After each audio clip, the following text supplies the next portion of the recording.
आज जो सब लोग चैट जीपीटी से गिबली आर्ट बना रहे हैं, इसके पीछे की एक ऐसी रियलिटी है जिसे जानकर आप इसे बनाना ही छोड़ दोगे। आप कार्टून्स कई सालों से देख रहे होंगे, पर इनके पीछे कुछ ऐसे हिडन फैक्ट्स हैं जो आपको आज पता चलने वाले हैं, जो कि सच में काफी शॉकिंग है। कैसे आने वाले टाइम में आपका जो बार्बर है ना, वो एक रोल्स रॉयस खरीद सकता है, और ये दुकान में मिलने वाला कौन सा प्रोडक्ट है जिसे बस थोड़ा सा ज्यादा खाने से आप पूरे नीले पड़ने लग जाओगे। भाई ये वीडियो अल्टीमेट फैक्ट से भरा हुआ है, तो इस वीडियो को एंड तक देखना यार, नहीं तो आप बहुत कुछ मिस करने वाले हो। और अभी तक चैनल को सब्सक्राइब नहीं किया तो क्या कर रहे हो, चैनल को सब्सक्राइब करके उस बगल वाले बेल आइकन को दबा देना। नंबर 15, जरा सोचिए अगर जो माँ बाप आपको पाल रहे हैं वो आपके असली पेरेंट्स हो ही ना, तो शॉकिंग लग रहा है ना। ये सुनने में तो एक मूवी प्लॉट लगता है, पर ये रियल लाइफ में भी हो सकता है। एक स्टडी के मुताबिक हर दिन दुनिया भर के हॉस्पिटल्स में एवरेज 12 न्यूबॉर्न बेबीज गलत पेरेंट्स को दे दिए जाते हैं। वैसे तो ज्यादातर केसेस में ये गलती पकड़ ली जाती है, लेकिन कभी कभी सालों तक किसी को पता ही नहीं चलता इसका। नंबर 14, आज से 10 साल बाद एक बार्बर की जॉब सबसे ज्यादा डिमांड में होगी। इस बात को सामने रखने से पहले काफी ज्यादा रिसर्च की गई। चाहे कितनी भी बड़ी टेक्नोलॉजी आ जाए, क्या कोई एआई आपके बाल काट सकता है क्या? उसके लिए तो फिर भी आपको बार्बर के पास ही जाना होगा। तो आगे कभी जॉब के टेंशन में तो एक ट्रिमर लेके काम शुरू कर दो, क्योंकि ये प्रोफेशन किसी गोल्ड माइन से कम नहीं। नंबर 13, अगर आप अपने दोस्तों को मोटा, गंजा या नशेड़ी कह के बुलाते हो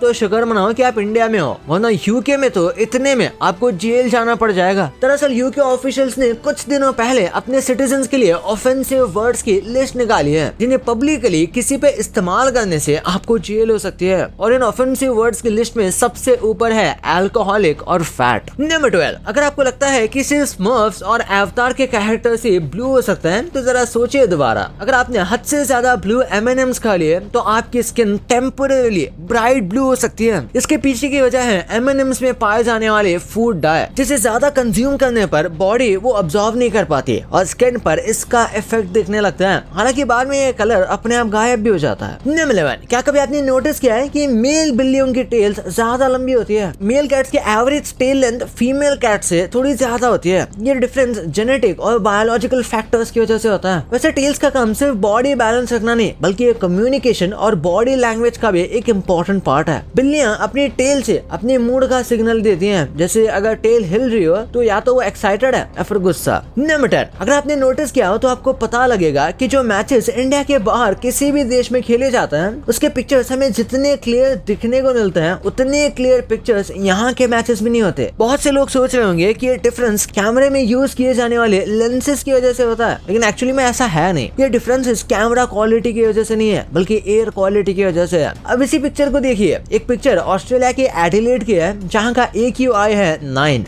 और दूसरी पिक्चर है कोलकाता की, जहाँ का AQI 180 है। नंबर 9, वैसे आपको ये दोनों फोटोज देखने में बिल्कुल अलग अलग लग रहे होंगे, लेकिन एक्चुअली में ये एकदम सेम ही है। दरअसल ये एक ऑप्टिकल इल्यूजन है, जिसे टिल्ट इल्यूजन कहते हैं। जब एक जैसी इमेज साइड बाय साइड रखी जाती है तो हमारा दिमाग उन्हें थोड़ा टिल्ट हुआ महसूस करता है। ये परसेप्शन का खेल है। तो अगली बार आपको कोई ऐसी पिक्चर दिखा के कंफ्यूज करे तो दिमाग पे ज्यादा प्रेशर मत डालना, ये एक बस एक इल्यूजन है। नंबर 8, एक्सरसाइज सिर्फ बॉडी नहीं बल्कि ब्रेन को भी फिट रखता है। Regular exercise activity brain ageing को तकरीबन 10 साल तक डिले कर सकती है। एक्सरसाइजेज जैसे वॉकिंग, जॉगिंग और साइकिलिंग से ब्लड फ्लो इंप्रूव होता है, जो न्यूरॉन्स को प्रोटेक्ट करता है, जिससे एक इंसान में अल्जाइमर्स और डिमेंशिया का रिस्क काफी हद तक कम हो जाता है। मतलब जिम सिर्फ सिक्स पैक्स के लिए नहीं, बल्कि शार्प मेमोरी और यंग ब्रेन के लिए भी जरूरी है। नंबर 7, क्या कभी आपने नोटिस किया है कि इंग्लिश में सिर्फ एक ऐसा वर्ड है जो MT पे खत्म होता है, और वो है ड्रीम्ड। ये ड्रीम का पास्ट टेंस है, और इसका यूनिक स्पेलिंग पैटर्न इसे और भी इंटरेस्टिंग बना देता है। वैसे तो इसका एक वेरिएंट है डे ड्रीम्ड, लेकिन इसका बेसिक फॉर्म सिर्फ ड्रीम्ड ही है। इंग्लिश में इतने लाखों वर्ड्स होने के बाद भी सिर्फ एक वर्ड का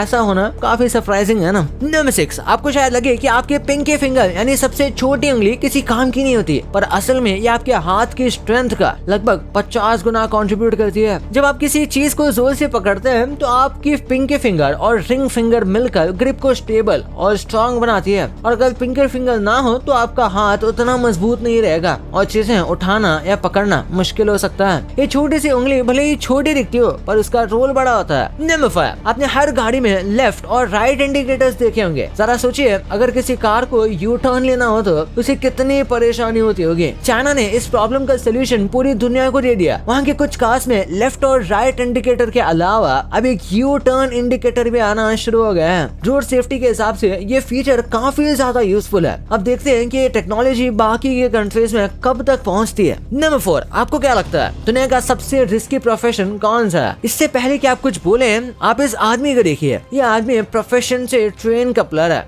जो ट्रेन के बीच मैन्युअली कपलिंग करता है। ये काम कितना रिस्की है आप इसका अंदाजा इसी बात से लगा सकते हैं कि इस प्रोफेशन में डेथ रेट 40% है, यानी कि हर दूसरा आदमी इसमें मारा जाता है। और इतने रिस्की काम की सैलरी सिर्फ 65 रुपए पर आवर, यानी कि दिन का 500 रुपए से भी कम। अब आप ही सोच के देखिए आप कितने सेफ प्लेस पर हैं। तो बेहतर होगा आप अपने काम को लेकर कंप्लेंट करना बंद कर दें। नंबर 3, क्या कभी आपने सोचा है कि हवा से बात करते ये जेट्स आखिर लैंड कैसे करते हैं? जब एक जेट प्लेन लैंड करता है तो उसकी स्पीड बहुत ज्यादा होती है, सिर्फ ब्रेक से उसे रोकना मुश्किल हो सकता है, स्पेशली अगर रनवे छोटा हो या फिर गीला हो। यहाँ पर काम आते हैं ये थ्रस्ट रिवर्सर्स। ये जेट इंजन के पीछे लगे होते हैं और जैसे ही प्लेन टच डाउन करता है ये एक्टिवेट हो जाता है। नॉर्मली जेट का थ्रस्ट पीछे की तरफ होता है जो प्लेन को आगे ले जाता है, पर थ्रस्ट रिवर्सर्स उस थ्रस्ट को उल्टी डायरेक्शन में डाइवर्ट कर देते हैं, जिससे प्लेन जल्दी स्लो हो जाता है ना? अमेजिंग। नंबर 2, बचपन के ये कार्टून सिर्फ मजेदार स्टोरीज नहीं बल्कि इनके पीछे कुछ ऐसे हिडन फैक्ट्स हैं जो आपको शॉक कर देंगे। ये सच जानने के बाद आपका इन शोज को देखने का नजरिया ही बदल सकता है। शिनचैन का शो जितना मजेदार लगता है उतना डीप भी है। क्या आपको पता है कि ओरिजिनल मांगा में मिस मात्सुजाका का एक बॉयफ्रेंड था जो ट्रैजिक एक्सीडेंट में मर जाता है। ये प्लॉट लाइन एनिमे में नहीं दिखाई गई, पर मांगा रीडर्स के लिए ये एक इमोशनल मोमेंट था।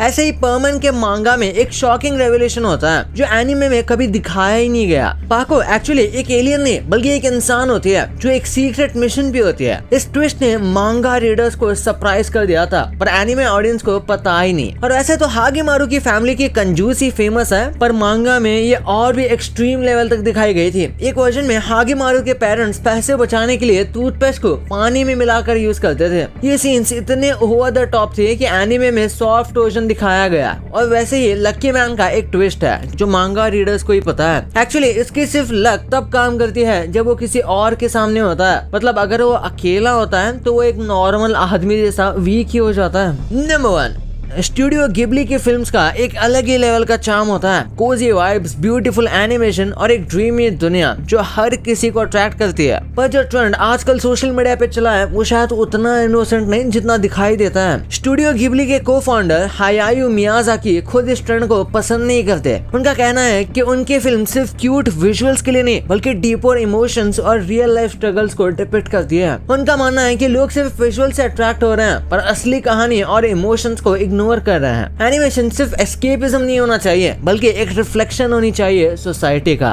लेकिन सिर्फ यही प्रॉब्लम नहीं है, ये ट्रेंड प्राइवेसी कंसर्न्स भी उठाता है। लोग बिना सोचे समझे अपनी पर्सनल फोटोज और वीडियोस एआई टूल्स पे डाल रहे हैं जो उनको गिबली वाली फील कराता है। ये एआई वेबसाइट्स आपकी डेटा सिक्योरिटी के लिए कितनी सेफ है ये कोई नहीं जानता। ये एआई साइट्स आपकी फोटोज को स्टोर करती है और कई बार बिना परमिशन के उनका मिसयूज भी हो सकता है। इमेजिन करो आप एक फनी ट्रेंड के लिए अपनी फोटोज अपलोड करो और वो किसी रैंडम एआई डेटाबेस में सेव हो जाए और बाद में बिना आपकी परमिशन के किसी और पर्पस के लिए यूज हो। भाई ये तो आपको पता चल गया, पर कमेंट्स में या फिर अलग अलग जगहों पे ये जो आप जेवियर नाम के बंदे को देखते हो ये एक्चुअली है कौन? और कैरी मिनाटी ने जिनको रोस्ट किया था वो लोग आजकल क्या कर रहे हैं और कैसे यूट्यूब की वजह से इन दोनों चोरों को पकड़ना इम्पॉसिबल हो गया है, वो कैसे बताता हूँ। इस वीडियो को आप भी जाके देखो, बहुत मस्त है। और अभी तक चैनल को सब्सक्राइब नहीं किया तो चैनल को सब्सक्राइब करके उस बगल वाले बेल आइकन को दबा देना। तो मिलते हैं अगले वीडियो में, तब तक के लिए बाय।